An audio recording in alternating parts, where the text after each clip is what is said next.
had this sense that life was really short from like even when I was young. It just seemed like I didn't have that much time, and that it was like there's this urgency to kind of like live, you know, in a meaningful way and in a way that made sense to you.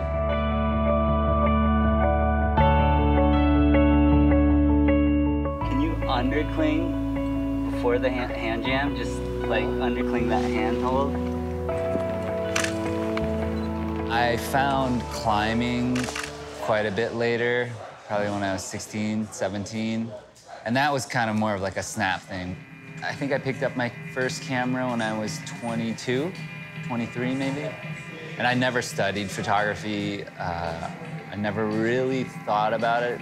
At the time, you know, I was like a total climbing bum, living in the back of my car, and this company paid $500 for this photo, and I was like, you know, that seemed like so much money at the time. I still remember thinking like the logic was, well, all I have to do is take one photo a month and I can keep doing this for the rest of my life. You really show up with a common goal, and that's to basically come back with the most iconic, most badass photography and content that you can. That means that your comfort level has to be really high with the climbing or the skiing aspect of it, especially on expeditions when it's not just like a photo shoot and you're out and the main objective is actually to climb something. And it's raining and there's lightning around us, but you know. All right, let's keep it. My job is anticipating shots and getting them on the fly, being able to move efficiently and never hold up the team. That's also like my favorite space, you know. That's when it's really intense, it's real. There's definitely situations where it's like, okay, camera's getting put away, like we are fully dealing with situations either too dangerous or too severe, where I need to be a climber first and a photographer second. See these giant blocks? They are moving under my weight.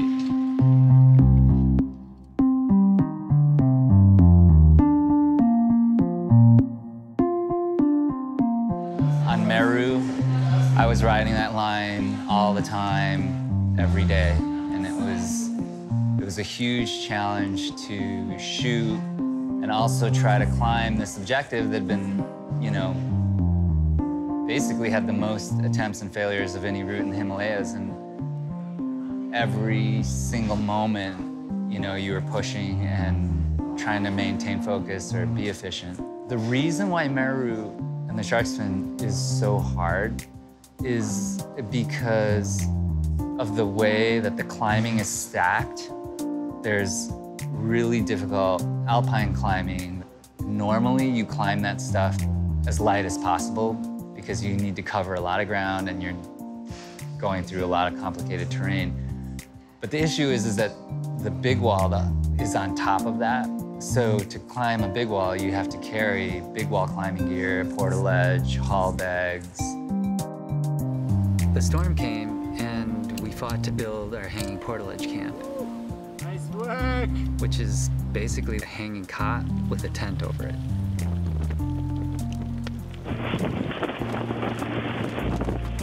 And if you're climbing with big wall gear and that much weight, that means you need more food and more water.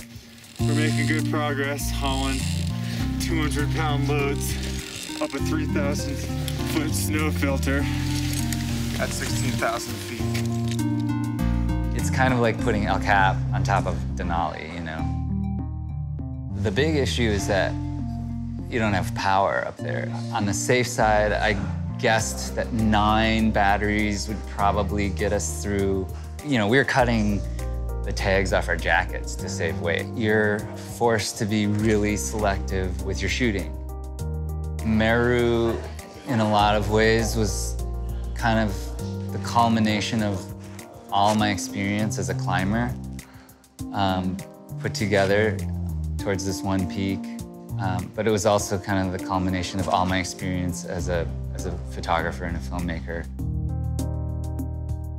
Without the mountains and without doing what I'm really passionate about, I'm just not the right person. I'm not the same person. I'm not the best person.